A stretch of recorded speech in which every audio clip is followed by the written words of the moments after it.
Recognize Peter Keisler, formerly law clerk to Judge Balk, presently assistant counsel to the president and treasurer of the Federalist Society, for the purpose of making a presentation.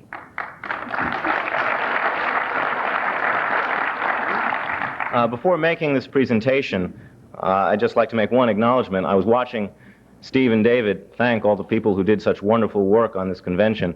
I just want to note that the two of them have been running themselves ragged over the course of the last 2 weeks to make this thing come off, and they deserve our thanks, too.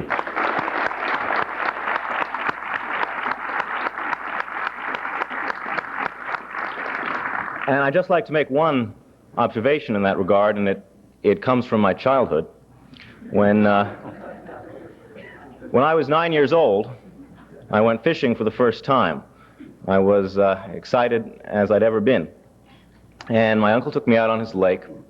When I caught my first fish, I was as happy as any 9-year-old could ever be. We hauled it onto the deck. When we hauled it onto the deck, it started flipping around like crazy there.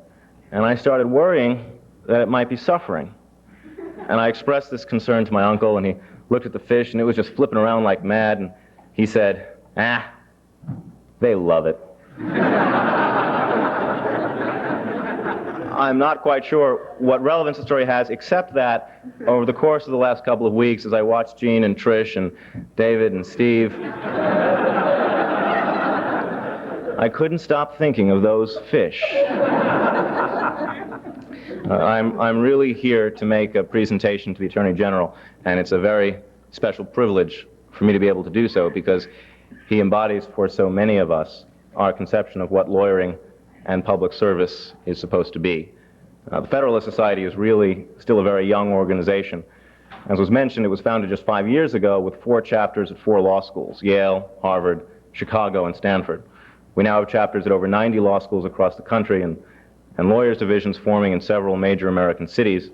Law students who started out in the Federalist Society have now graduated and gone on to work as law clerks, law professors, political appointees within the executive branch. A couple are even working in the private sector.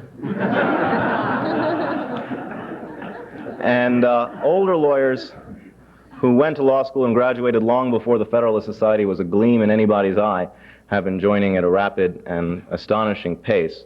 The point is that the success of the organization is a direct function of the intellectual climate that has been generated and sustained by this administration, and in particular by this Attorney General. We've all known for many years that President Reagan has a unique skill in moving and shaping the intellectual and public debate. He cares about ideas, he believes they matter, and he speaks about them often and forcefully and well. As a result, even when we lose on a particular point, the public debate proceeds on his terms, and he always does it all with conviction and courage. And so too it is with the Attorney General.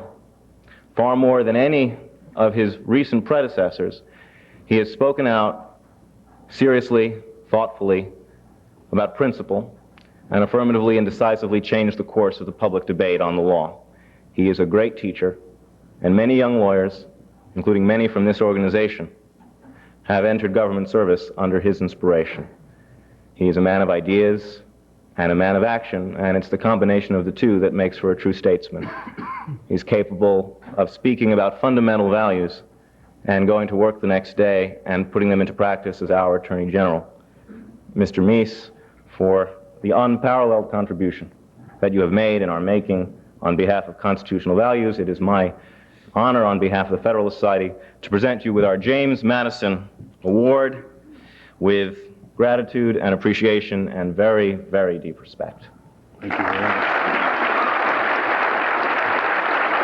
Thank you very much.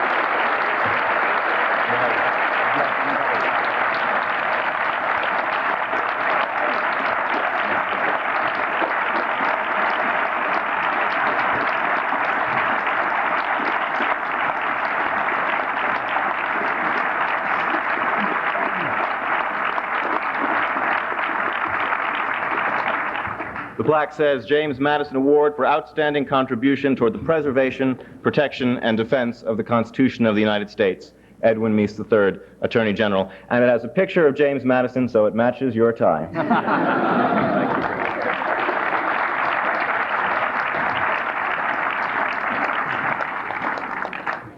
It's my understanding that is the first such award that the Society has given, and Ed, this is a signal moment in the history of our society as it is in the history of our country, given the turn for the better that our consideration of the constitutional law has taken under your guidance.